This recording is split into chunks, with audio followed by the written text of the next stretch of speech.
Deepavali Deepavali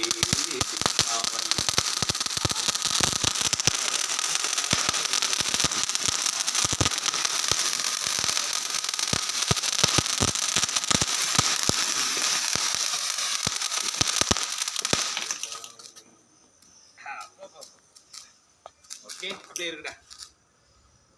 so యాక్చువల్గా దీపావళి అంటే మనకు పెద్ద సంతోషం. దీపావళి దీపాలని వరుసగా పేర్చడము దీపావళి, దీప ఆవలి అనేసి. అయితే దీపాల పండుగ దీపావళి.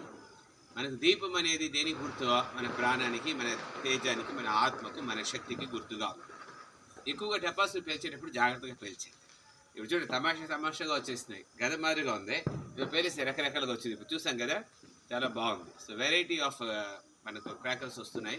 బట్ ఏవైనా సరే పెద్ద శబ్దాలతో వచ్చేవి, ఢమాల్ని పేలేవి అవన్నీ లేకుండా కాస్త సింపుల్గా అనేవి వెలిగించండి. వీలైనంత వరకు ఈ భూచక్రాలు, బురుసులు, కాకరొత్తులు ఇలాంటివి పేర్చండి, వాడండి. ఎక్కువగా పెద్ద అగరబత్తి ఉంటాయి కదా, దాంతో పెట్టి దూరంగా నుంచి కాల్చండి.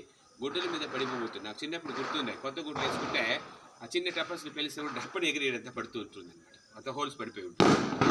చిన్ననాటి గుర్తులు ఉన్నాయి. బట్టలంతా కూడా పాడు చేసుకోకూడదు, ఒళ్ళంతా కాల్చుకోకూడదు. కానీ జాగ్రత్తగా క్రాకర్స్ వీలైనంత వరకు తక్కువగా కాల్చండి, ఎక్కువ వద్దు. అలాగే కాస్త తమాషగా ఉండేవి 1-2 కాలిస్తే కూడా చాలు, మనకు సరిపోతుంది. క్రాకర్సే కాల్చాలని ఏం లేదు. దీపం వెలిగించండి, మరి ప్రార్థన చేసుకోండి. దీపాలు వెలుగు మీ జీవితంలో నిండుగా ఉండాలని, సంతోషంతో రంగులుగా హ్యాపీగా. So I wish you everyone a happy, prosperous, wonderful, memorable, sweet Deepavali to all. Thank you for watching. Right.